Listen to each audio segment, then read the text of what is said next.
Om Namo Bhagavate Vasudevaya. Om Namo Bhagavate Vasudevaya. Om Namo Bhagavate Vasudevaya. Om Ajnanatimrantasya Jnananjana Shalakaya Chakshuranmilitam Yena Tasmai Shri Guruve Namaha. Shri Chaitanya Manobhishtam Sthapitam Yena Bhutale Swayam Rupa Kadamahyam Dadati Supatantikam Vandeham Shri Gurum Shri Udapatakamalam Shri Gurum Vaishnavamsya Shri Rupam Sagrajatam Sagana Raghunatham Vidam Tam Sajivam Sadvaitam Savadutam Parjana Saitam Krishna Chaitanya Devam Shri Radha Krishna Padan Sagana Lilita Shri Vishakham Vidam Sha Ye Krishna Karuna Sindhu Dinabandhu Jagatpati Gopesha Gopika Kanta Radha Kanta Namostude Tapta Kanjana Gaurangi Radhe Vrindavaneshwari Vrishabhanu Sude Devi Pranamami Hari Priye Vancha Kalpatarubhesya Kripa Sindhu Bevacha Patidanam Pavanebhyo Vaishnavebhyo Namo Namaha Namo Om Vishnu Padaya Krishna Prishtaya Budale Srimade Bhaktivedanta Swamini Dinamine Namaste Saraswate Deve Gauravani Pracharine Nirvishesha Shunyavadi Paschatya Deshatarine Jai Shri Krishna Chaitanya Prabhu Nityananda Shri Advaita Gadadhara Shiva Sadi Gaura Bhakta Vrinda Hare Krishna Krishna Krishna Hare Hare Hare Rama Rama Rama Hare Hare Vairagya Vidya Nija Bhakti Yoga Sikshartham Eka Purusha Purana Shri Krishna Chaitanya Sharira Dhari Kripam Buddhiryastamaham Prapadye Panchatatvatmakam Krishnam Bhaktarupa Surupakam Bhaktavataram Bhaktakyam Namami Bhakta Shaktigam Jaya Jaya Shri Chaitanya Jaya Nityananda Jaya Dvaita Chandra Jaya Gaura Bhakta Vrinda Jaya Jaya Shri Chaitanya Jaya Nityananda Jaya Dvaita Chandra Jaya Gaura Bhakta Vrinda Jaya Jaya Shri Chaitanya Jaya Nityananda Jaya Dvaita Chandra Jaya Gaura Bhakta Vrinda Hare Krishna Hari Om Tat Sat. So welcome all the devotees for today's teachings of Lord Chaitanya class. We are reading from chapter 25. So from the very beginning of the Vedanta Sutra, it is accepted that the cosmic manifestation is a display of the Supreme Lord's energies. The aphorism Janmadi Asya Yata Vedanta Sutra 1.1.2 describes the Supreme Brahman as he from whom everything emanates. Janmadi Asya. Janma means that which emanates or that takes birth, born. Yata, from where? That is the source. That is Supreme Brahman is the source. From whom everything emanates. Aham Sarvasya Prabho. Lord Krishna says in Bhagavad Gita, from me everything emanates. So who is the cause? Who is the Supreme? Lord Krishna. Who is telling that in Bhagavad Gita? Aham. Krishna is telling aham means me. So everything is emanating from him. And here also in the Vedanta Sutra and Srimad Bhagavatam also Janmadi Yatha, that is starting the same thing. So everything emanates from the Supreme Lord, Supreme Absolute Truth. He by whom everything is maintained and he into whom everything is dissolved. So everything is coming from him, everything is going back to him. So manifestation is coming from him out, that is exhalation, and unmanifestation is inhalation, going back to him. So thus the absolute truth is the cause of creation, maintenance, and dissolution. So he is the Srishti Sthiti Samhara Murti in different forms. Okay, that is creation, maintenance, and dissolution. The cause of a fruit is the tree, but when a tree produces a fruit, one cannot say that the tree is impersonal or that it vanishes. The tree may produce hundreds of thousands of fruits, but it remains as it is. The fruit is produced and then it develops, stays for some time, dwindles, and finally vanishes. So what is this called? The tree may produce hundreds of thousands of fruits, but it remains as it is. Fruit is produced, okay, that is birth, then it develops, okay, grows, stay for some time, maintain for some time, dwindle, go away, deteriorate and finally vanish, death. So what this is called in Sanskrit? जन्म मृत्यु जरा व्याधि. Prabhuji? जन्म मृत्यु. No. Janma Mrityu Jara Vyadhi is for problems of life. This 6 transformation takes place after birth, including birth. This is called Shad Parinam. Okay, 6 transformations. So, birth, grows, maintained for some time, byproduct, dwindle, then finally vanishes. Here it is only 5 it is mentioned. So there is byproducts also. Okay, so that's a 6 transformation. This does not mean that the tree also vanishes. Okay, thus from the very beginning, the Vedanta Sutra explains the doctrine of byproducts. Okay, the activities of production, maintenance, and dissolution are carried out by the inconceivable energy of Supreme Lord. So all these 3, production is there, maintenance is there, and destruction is also there. Everything is carried out by the Supreme Lord through his different agencies. So as far as the material world is concerned, the maintenance part is very, very difficult. Creation is easy, dissolution is easy, but maintenance is very difficult. Okay, when you have money, you can build a big house, bungalow. It's easy if you have money. And destruction is also very easy. You put some 2-3 dynamites, it will get destroyed. But maintaining that is very difficult, isn't it? You need a lot of energy and money and time. So the maintaining part is taken by the Lord himself. The creation part, especially the secondary creation part, is given to Lord Brahma. And the dissolution part is given to Lord Shiva, who is also an expansion of Lord Vishnu. Thus, the cosmic manifestation is a transformation of the energy of the Supreme Lord. Although the energy of the Supreme Lord and the Supreme Lord himself are non-different and inseparable. Okay, Shakti and Shaktiman. Okay, Shaktiman without Shakti is of no use. Okay, so Shakti and Shaktiman, non-different and inseparable. So here the Lord and his energies are non-different and inseparable. A touchstone may produce great quantities of gold in contact with iron, but still the touchstone remains as it is. Okay, we all know the touchstone. What is called Paras money? Okay, produces so many pounds of gold when it comes in contact with iron, but the touchstone remains as it is. Similarly, so many emanations are coming from the Supreme Lord, but the Lord remains complete and perfect even after so many emanation comes. So what is that slogan in Isopanishad which substantiates that?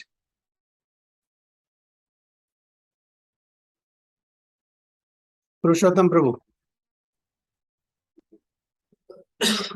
Hare Krishna Prabhuji. Yeah. So many emanations are coming from him, but still Lord remains. So Prabhuji, Purnamada Purnamadam. Yeah. Om Purnamada Purnamidam Purnat Purnamudachyate Purnasya Purnamadaya Purnam Eva Avasishyate. So that's why it is said, so many emanations are coming from him, but still he remains as he is in full, complete and perfect. Nothing is decreasing, nothing is increasing also. He is Purnam always. How much ever you give him, he is Purnam. How much ever you take from him, he is Purnam. So 1 + 1 = 1, 1 - 1 = 1. That is the maths there in spiritual world. Unlike our maths, 1 + 1 = 2, 1 - 1 = 0. So always remain in his transcendental form. The Mayavadi philosophies think that when Lord is distributed, when Lord expands into many amshas, he loses his individuality. They think that way. So for that, this particular verse, Om Purnamada Purnamidam, is sufficient. So the Mayavadi philosophers say the audacity to reject the purport of what Vyasadeva explained in the Vedanta Sutra, and to say he attempted to establish a doctrine of transformation of the Supreme, which is totally imaginary. So Lord gets transformed. Now that is what their doctrine is, which is imaginary. That's what Prabhupada says. According to the Mayavada philosophy, the cosmic manifestation is an illusory transformation of the absolute truth. It's not real, they say. Just like how we are seeing a dream. Is the dream real? It's not real. But here, the Mayavadi philosophers also think that this cosmic manifestation is unreal, just like a dream that we see while sleeping. But is it so? Are we dreaming? Purushottam Prabhu and me are talking. Is it a dream or is it real? You're talking to each other. Is it real or dream? What do you think? Vivek Prabhu, is it real or dreaming now? Are we in dream?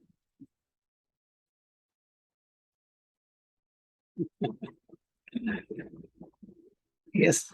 No answer means what? No, that microphone was closed. Prabhuji? I mean, for the timing, it is real, but this is for some time actually. Yeah, that's different. You got the point. It is real. It's happening. It's not dream, but it is temporary. This will not last long. This is not eternal. Okay. Yourself, myself, all of us who are present here, we will not remain like this forever. We will transform from one body to another. We'll transmigrate from one body to another. So it is real. Unlike the Mayavadi philosophy, Lord transforms, or all this material manifestation, Jagat Mithya. That is their philosophy. Jagat Mithya. Jagat Mithya nahi hai. Jagat is real. Okay. But Jagat is temporary. Brahma Satyam Brahma Satyam Jagat Mithya. Brahma Satyam, yes, that's sure. Okay. Jagat is not Mithya. Jagat is temporary. Jagat is there. Material nature is there. It is not Mithya. It's not something that is not there. Mithya or Maya is that which is not permanent. So it is totally imaginary, According to the Mayavadi philosophy, the cosmic manifestation is an illusory transformation. What is illusion means? When we go on a summer day, on the highway, we will see water there at a distance. When we go there, we will not see water. Again, we will see water little distance. When we go there, there is no water. So it is an illusion. Thinking that something is there, in fact, there is nothing. And we think that we'll be, having a lot of happiness by doing certain material activities, but we don't get happiness. That's an illusion. So here, the Mayavadis think that this is an illusory product. This material nature. It's not an illusionary product. It is it's an eternal product, but it's a temporary product. The material nature, this Maya is temporary, but real. That is what we have to understand. It's not false. The Mayavadi philosophers maintain that the absolute truth is the only truth, and that this material manifestation known as the world is false. Okay. It is not false again. It is real. It is factual. What is false is it doesn't have an eternal nature. It's a temporary. Comes and goes. Actually, this is not so. The material manifestation is not false. It is truth. But because it is relative truth, it is temporary. It is relative truth. That's why it is temporary. Any questions or any comments so far?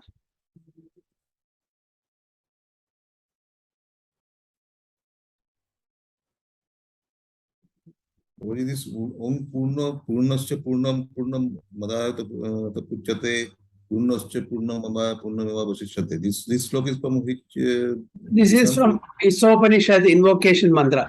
Isopanishad. If you refer to Isopanishad, you will get this sloka. Okay, translated by Srila Prabhupada. You have to take that. It's Upanishad by Srila Prabhupada. Okay, so let's move on to the next para. Pranava or Omkara is the chief sound vibration found in the Vedic hymns, and it is considered to be the sound form of the Supreme Lord. Omkara is the sound vibration of Supreme Lord. Okay. From Omkara, all Vedic hymns have emanated, and the world itself has also emanated from this Omkara sound. This creation is also coming from the sound of Supreme Lord. From sound comes what?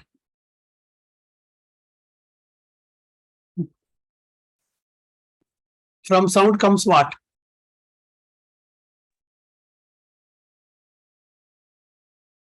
Matter, Guruji?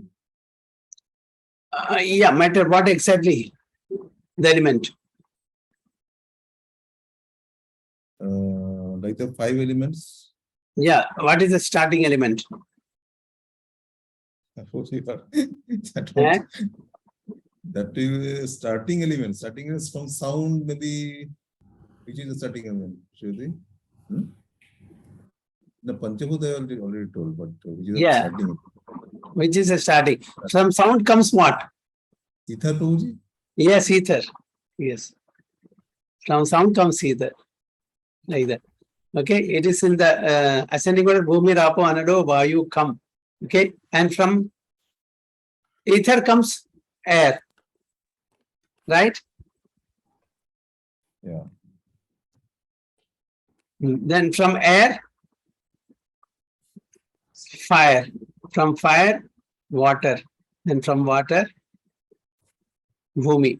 So like that. It is in the descending order, ascending order, Bhumi, Rapo, Anado, Vayu, come. Okay. And this sky or ether comes from sound. In ether, there is sound. In sky, there is sound. In earth, all these elements are there. All the 5 elements are there. Yes. So from Omkara, all Vedic hymns have emanated, and the world itself has also emanated from the Omkara sound. Okay. So the cause of the manifestation of this material world, what is the cause? What is the cause of the manifestation of this material world? What is the primary cause? Omkara. What is Omkara? Sound vibration. Breathing of the Supreme Lord. When Lord breathes out, it's coming, oh, that sound, Omkara sound. So Omkara is the sound vibration from which the manifestation takes place. So the manifestation, the creation is coming from sound. And when we want to, when we want to go back to him, that's also because of sound. What is that sound? Sound. From sound, the manifestation, this material world is created. And if you want to escape from this material world, that also is caused by sound, helped by sound. What is that sound? Hare Krishna, Krishna Krishna, Hare Hare, Hare Rama, Rama Rama, Hare Hare. Okay. So that is the sound vibration. That is the holy name of Supreme Lord. Chanting which will be able to go back home, back to Godhead. Okay, so both sound. So the vibration, okay, the vibration Tattvam Asi, also found in the Vedic hymns, is not the chief vibration, but is an explanation of the constitutional position of the living entity. Because the Mayavadi philosophers give importance to Tattvam Asi. You are not that. Okay, but it's not the what you call the chief vibration, but is the explanation of the constitutional position of the living entity. Tattvam Asi means that the living entity is the spiritual particle of the Supreme Spirit. But this is not the chief motive of the Vedanta Sutra or the Vedic literature. See, chief sound representation of the Supreme is Omkara. So Tattvam Asi means you are the spiritual particle of the Supreme Spirit. You are that. Okay, Tat Tvam Asi. You are that. What is that? You are the spirit soul. Okay, but that is not the chief vibration. The chief vibration is Omkara, Pranava mantra. Om. So most of the Vedic mantras are starting with Om. Okay, but in Hare Krishna mantra, Om is not there. Why? Because that is the source of Om. Hare Krishna Mahamantra is the source of Om. It's Krishna himself, Radharani herself. Okay, that's the divine couples. So even Om is starting from this Hare Krishna, means from the Supreme Lord. So it doesn't require a prefix of Om. But for other mantras, you need, or most of the Vedic mantras. All these faulty explanations of the Vedanta Sutra are considered atheistic because the Mayavadi philosophers do not accept the eternal transcendental form of Supreme Lord. They are unable to engage in real devotional service. The reason that Mayavadi philosophers have misrepresented this because they don't accept the Bhagwan Swarup, the form of the Supreme Personality of Godhead. Thus, the Mayavadi philosopher is forever bereft of Krishna consciousness and Krishna's devotional service. So they are deprived of the devotional service to the Supreme Lord. The pure devotee of the personality of Godhead never accepts the Mayavada philosophy as an actual path to transcendental realization. The Vaishnava devotees of Supreme Lord, the Vaishnavas, Vishnu Bhaktas, will never accept that philosophy. They know that that is not the right path for transcendental realization.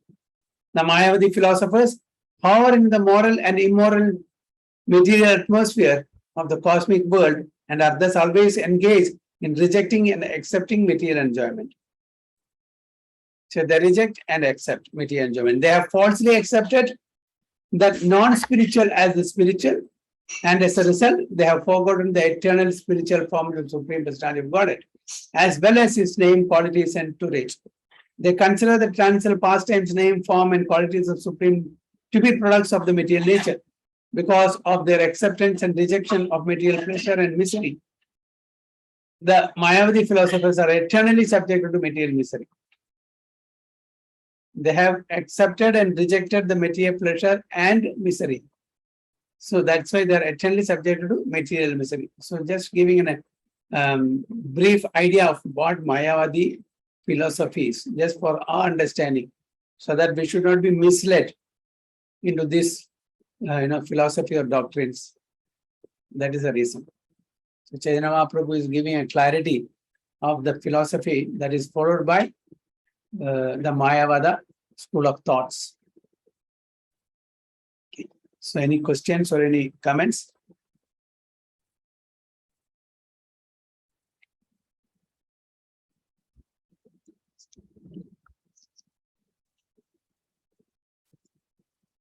Okay, if nothing, we'll go ahead.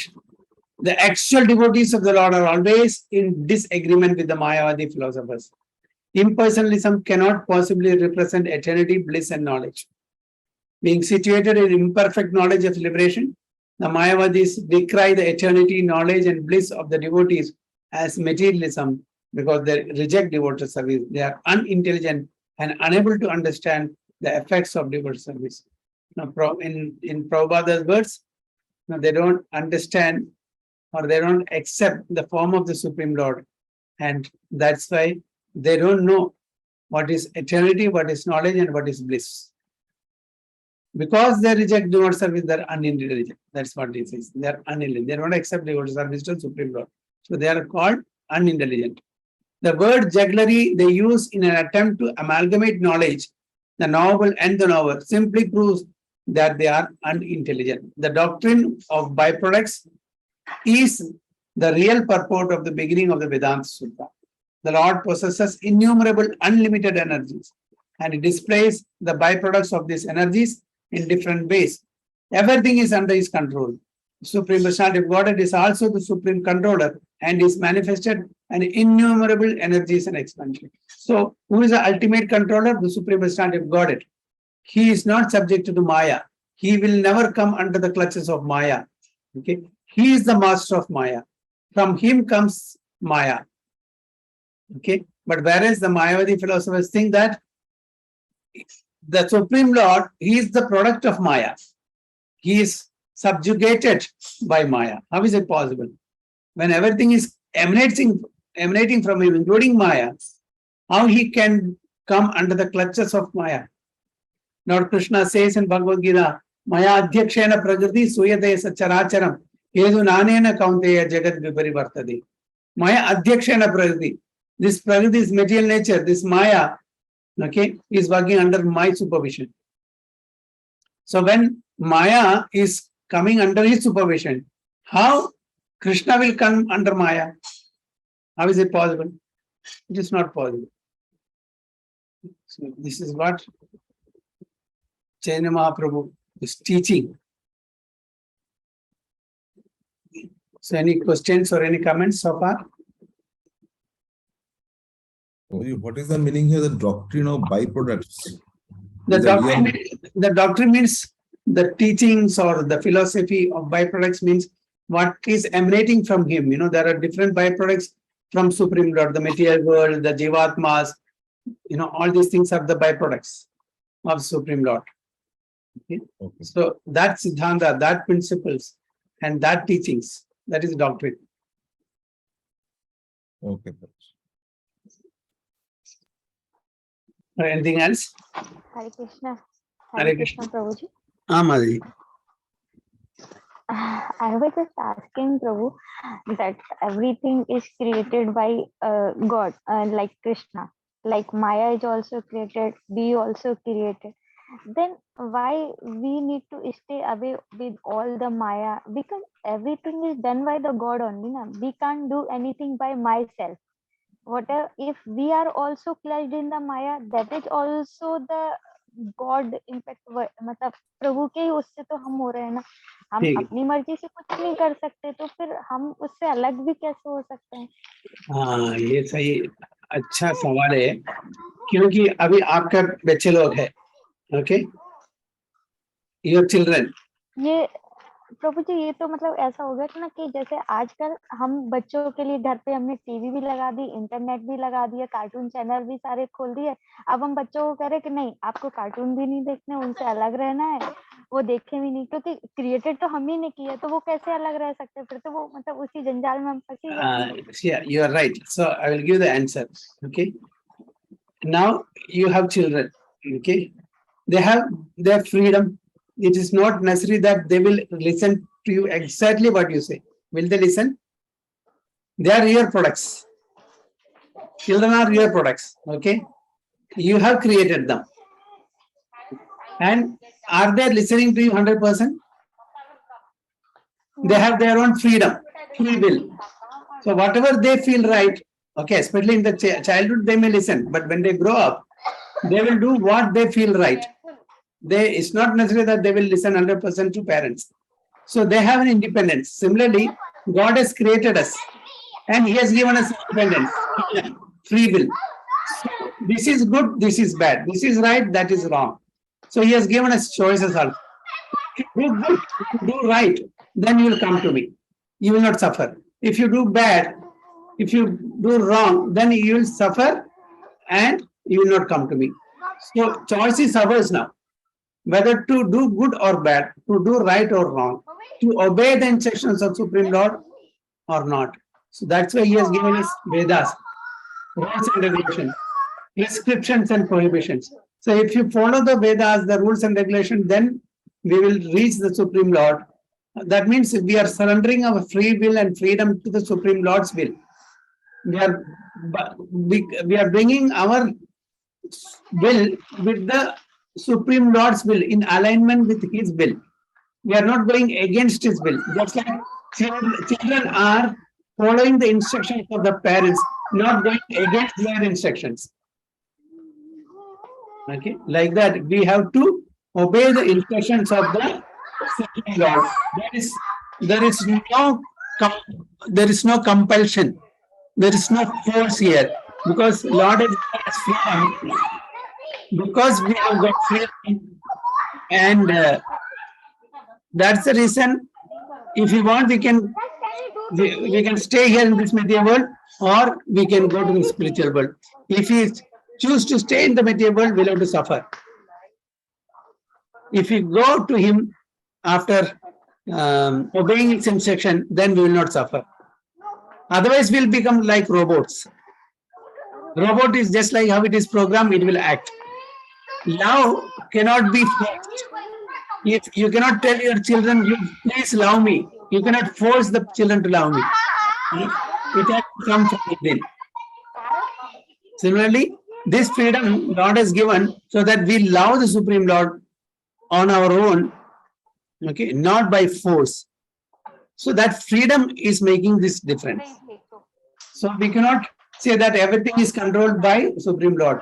Although everything is controlled by Supreme Lord, Lord has given us little independence and freedom by which we can choose the right decisions. But still there is little confusion, Prabhuji. Yes, tell me. As it is said now, even a blade of leaf can't move without the will of God. No, that's okay. That is as far as the creation is concerned. But the freedom to act right and wrong, to choose. Now, for example, now who told you to come to this class? Supreme Lord sent you a telegram or email? No, but he gave me the partner. It is your it is your personal will, right? It is your choice to come to this program. So you can very well go to a cinema also at this time. You chose to come here, that's your free will. So Lord has given us only human being, not any other living entities, only human being. Lord has given the free will, and that free will we have to exercise to do the right thing. So that's why we have karma. See, you have to understand that why we have karma, why the animals doesn't have karma, because it has no free will. It cannot choose any action. It has to go by the laws of nature only. It's a fixed. We have freedom and we can choose the action. Lord is not telling us to do this. Suppose somebody is killing another person. Is the Lord telling that person to kill that person? The Supreme Lord, will he do such an activity? He is telling somebody to steal, somebody to rob, somebody to kill. Is he telling that? It is our choice. Can you say that Supreme Lord is making me doing all these things, killing and robbing and all these things? Who is doing this? It's me or the Supreme Lord? Who is doing? Mataji, who is doing? Suppose you are telling a lie to somebody. Is it Supreme Lord is responsible for that lie? Or if somebody is killing another person, is Supreme Lord responsible for that? Who is responsible? The responsibility, the onus remains on whom? On us or the Supreme Lord?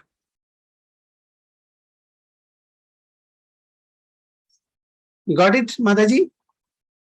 So the answer to all your questions is only one answer, single answer. The freedom that he has given, little freedom that he has given to human beings only, because of which we have karma bhala. Otherwise, why should I suffer for my karma, for my action? If Supreme Lord is making me do everything, why should I suffer? He should suffer. Right? Purushottam Prabhu. Who should suffer? Me or Supreme Lord? Only we, probably. No, we are using our free will. Yeah, as per Mataji's, why should Supreme Lord, why we should suffer in that case? The Supreme Lord is making us do everything, then he should suffer. I'm not party to it. Right? Hare Krishna Prabhu, Supreme Lord is giving us so many of options. He's not forcing us to do anything. Yes. He's giving us all the option and we are choosing the option. Yeah. So that is what the freedom plays an important part on the part of human beings only. It is only for the human being that we have got the freedom, not the animals, not any other living entities. Okay, Mataji, you got it? If Supreme Lord is making us... So sorry, actually. Little bit actually it is disconnected in between. Okay. That internet If, was coming. yeah, if Supreme Lord is making us do everything, then we should not get any karma phala. He should take the karma phala. Because we are not responsible for that, for his action. Okay. If you are doing something wrong, why should I take the reaction? It should be you. If I am doing some wrong action, why should you get the reaction? It's me. Like that, when I am doing wrong action, I should get the punishment, which is the case in this. Okay, we are choosing the action, as Purushottam Prabhu rightly said. We have got so many opportunities and different options. So we should do the right and not the wrong. Okay, is it clear? I hope it is clear. Yes, Prabhuji, it is clear. Little bit Hare Krishna. here and there confusion. So in future, don't blame, oh, Lord is, Krishna is making me do that. No, Krishna is not making you do that. Just for example, your children are, fighting. Are you responsible? No, Hmm? Prabhuji. Yes. No. They can say it very well. Okay, my mother is responsible because she and my father and she created me. So my parents are responsible for all my mistakes. Yes, as long as they are children, say up to maximum 12 years old, the parents have a role to play. Once they reach 12 years old, and it is their own this thing, they are responsible for their action. The parents will also partake a portion of the karma of the children up to 12, I think up to 12 years old. After that, they have to take themselves. But a portion, because the way the parents take care of the children, bring up the children, that's also matters. But once they become adult, then yes, they're on their own because your role is not there. Till such time, you are responsible, for the upbringing. You have to partake a little of the karma. But once they are adult on their own, then they will take their own karma. Hare Krishna, Prabhu. Yes, Prabhu. Hare Krishna, Prabhuji. Okay. Mataji, as you give the example that you provided the internet and TV channels to the kids, and now you're telling that not to use that one. Actually, you provided those things with certain reasons. आपके पीछे कोई reason था कि आपने घर में internet लगवाया या आपने उनको टीवी चैनल्स दिखाया आधे घंटा देखने के लिए, तो पर आप किसी चीज का मिसयूज करने लगेंगे, then there is a bad thing. तो भगवान ने भी जो चीजें बनाई उसके पीछे कुछ ना कुछ रीजन रहेगा डेफिनेटली. ऐसा नहीं कि भगवान ने हमको गलत रास्ते पर ले जाने के लिए कोई चीज बनाया है, उसके पीछे कुछ ना कुछ रीजन जरूर रहेगा, पर हम उन चीजों को गलत तरीके से जब इस्तेमाल करना चालू कर देते हैं तब परेशानी वहां से चालू हो जाती है. तो आपने घर पे इंटरनेट लगवाया है, टीवी चैनल लगवाया, उसके पीछे कुछ ना कुछ रीजन रहेगा, पर आप उसको एक्सेसिव यूज करना चालू करोगे, गलत तरीके से यूज करना चालू करोगे, तो आपको फिर उसका कर्म फल लगना, मींस गलत काम होना चालू हो जाएगा उन चीजों पर. वही चीजें आप अच्छी तरीके से भी इस्तेमाल कर सकते हो. Okay, thank you, Hare Prabhuji. Got it. Hare And thank you, Purushottam Prabhu, for explaining it very nicely. And because this world, it is good, bad, and ugly. Everything is there. It's up to us how to use it, to discriminate and use it in the right way for the right purpose, for the right cause. If you, as Prabhuji rightly said, if you misuse it, nobody is responsible. And as children, they are not reached their adulthood, so parents will be held responsible for if they are, because you are supposed to, restrict them. You are supposed to supervise them. So you will have to partake the sinful reaction of that. If they don't grow, if they don't become a good children, then we have to partake that. But once they become adult, yes, then it is their responsibility. So it's all up to us how we utilize certain things. We have to choose, discriminate good and bad. If you turn our face to Krishna, it is good. Okay, it is divine. If you turn our face away from Krishna, it is not good. It is evil.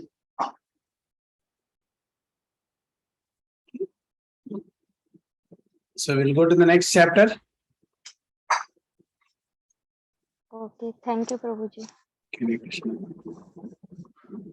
Bhattacharya is converted, chapter 26. Who is Bhattacharya? Sarvabhauma Bhattacharya. He was the superintendent of Puri temple that time. Okay, was a very well scholarly, personality, saintly personality, and he was a Mayavadi before he met Chaitanya Mahaprabhu. And actually, who is Bhattacharya, Sarvabhauma Bhattacharya in his previous life? Anyone knows? Brahaspati. Brahaspati. Okay, so Bhattacharya's previous life, he is the incarnation of Brahaspati. Okay. So for the impersonalists and voidist philosophers, the next world is a world of senseless eternity and bliss. The voidist philosophers want to establish that ultimately everything is senseless. And the impersonalists want to establish that in the next world, there is simply knowledge without any activities. Means the upper planetary system, the spiritual world, but they think that it is without any activities. Thus, less intelligent salvationists try to carry perfect knowledge into the sphere of perfect spiritual activity. Because the impersonalist experiences material activity as miserable, he wants to establish spiritual life without activity. The jnanis think that activity brings miseries. So they run away from activities. Okay. So if you get a body, then again you have to do activity. So body means miserable. So they don't want to get a body. So after liberation, they want to merge into the impersonal Brahman. So that they don't have to do any activity. Activity means miseries. So that's what it is said here. The Vaishnava philosophers know perfectly well that the absolute truth, the Supreme Personality of Godhead, can never be impersonal or void. Because we know that, Brahmedi Paramatmeti Bhagwan Idi Sadhyade. Bhagwan is a personal form of Supreme Lord. Because he possesses innumerable potencies. Through his innumerable energies, he can present himself in multiple forms and still remain the absolute personality of God. So he expands innumerable numbers. Okay, in Dwaraka, okay, he expanded 16,108 times, and he was present with each and every queen. Okay, but still he was full. It's not that he got divided and he lost his potencies or energies or anything. He still remained the absolute truth. Through his innumerable energies, he can present himself in multiple forms and still remain the absolute Supreme Personality of Godhead. Thus, despite expanding himself in multiple forms and diffusing his innumerable energies, he can maintain his transcendental position. So he never diminishes from the quantity of the potency. He remains Purna. Okay. How many expansion he is doing? But still he remains Purna. Thus, Lord Chaitanya exposed many defects in the Mayavada philosophy. And although the Bhattacharya tried to establish himself by logic and word jugglery, Lord Chaitanya was able to defend himself from his attacks. So there was a debate between Chaitanya Mahaprabhu and Sarvabhauma Bhattacharya, as in the initial stage when they met in Puri. So he was a hardcore Mayavadi philosopher. Okay, and so there was a debate between Chaitanya Mahaprabhu who is following Vaishnava philosophy, and Sarvabhauma Bhattacharya was following impersonal philosophy. So he tried to establish himself by logic and word jugglery, which Lord Chaitanya, defeated very nicely. So he defended himself and defeated him also. The Lord established that the Vedic literature is meant for three things: understanding our relationship with the Supreme Personality of Godhead, acting according to that understanding, and achieving the highest perfection of life, love of Godhead. So what is this? What is these three aspects? How do we know this? Understanding our relationship with the Supreme Absolute, and acting according to that understanding, and achieving highest perfection, Lord. What is that? What do we say for that? What is this knowledge called? Prabhuji, Purushottam Prabhu. Prabhuji, knowledge of? The three aspects. One is to understand our relationship with Supreme Lord. Okay. Other one is the process of that, or acting according to that understanding. The third one is to attain love of Godhead. What is it called? Bhakti Jog, Prabhuji. What knowledge is it?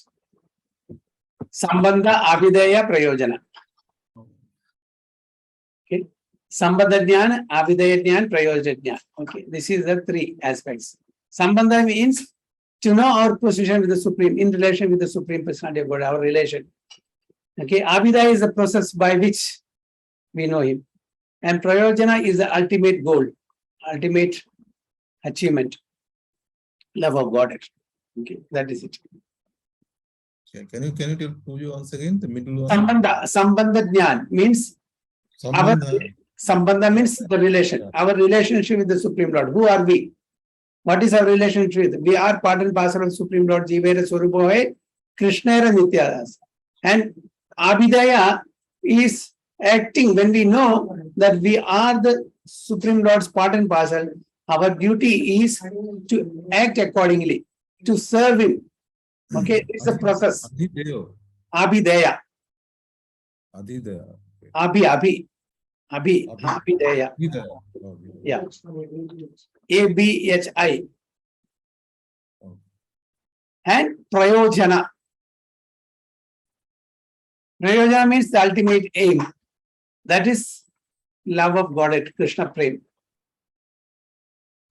So, Sambandha, Abhideya, Prayojana. Okay. The Lord then quoted some verses from the Puranas by which he established that Shankaracharya was ordered to teach Mayavada philosophy by the Supreme Personality of Godhead. So, based on Shankaracharya's, Adi Shankaracharya's philosophy, Sarvabhauma Bhattacharya was defending himself, arguing with the Supreme Lord that Mayavada philosophy is the right philosophy. But then, to defeat that philosophy, Chaitanya Mahaprabhu quoted from the Purana. What he quoted? That Shankaracharya was ordered to teach Mayavada philosophy. It is not the mistake of Shankaracharya.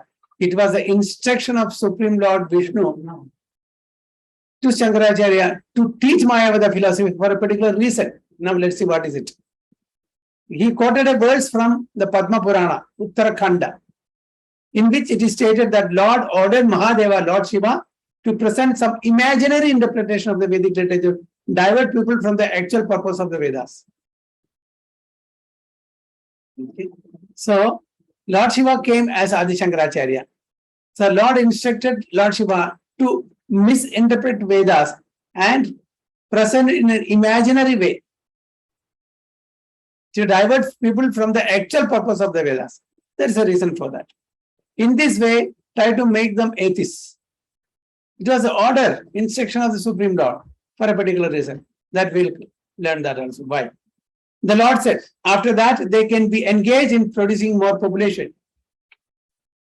It is also stated in the Padma Purana Uttarakhanda that Lord Shiva explained to his wife Parvati that in the age of Kali, he would come in the form of a Brahmana to teach an imperfect interpretation of the Vedas known as Mayavada, which in actuality is but a second edition of the atheistic Buddhist philosophy. So Mayavada philosophy is a covered Buddhism. Buddhist philosophy is voidism. They don't accept the Supreme Lord. No, they don't accept the soul. So Mayavada philosophy is also somewhat a covered philosophy of Buddhism.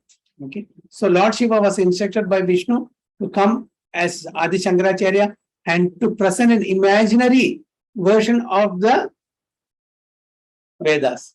That's what he exactly did. So it is not the mistake of Adi Shankaracharya. It was the instruction from Supreme Lord Vishnu. Okay. Why? To drive away the Buddhist philosophy. Because Buddhist philosophy was rejecting Vedas. So Lord wanted to bring back Vedas. So directly from voidism to personalism was a little difficult. Just like it is as good as, from nowhere straight away admitting a child into 10th standard without going through the first, second, third, and like that. So directly from voidism to personalism was a bit tough. It was a task. That's why from voidism to impersonalism, from impersonalism to personalism. Like that slow and gradual process took place. Slow and gradual refinement took place. So Chaitanya Mahaprabhu explained all these things to our Bhattacharya, Sarvabhauma Bhattacharya. So people may question why, if Mayavada philosophy was wrong, why did in the first place, Lord allowed Adi Shankaracharya to explain this or to propound this? It was the plan of the Supreme Lord Vishnu. Slowly and gradually, refinement took place.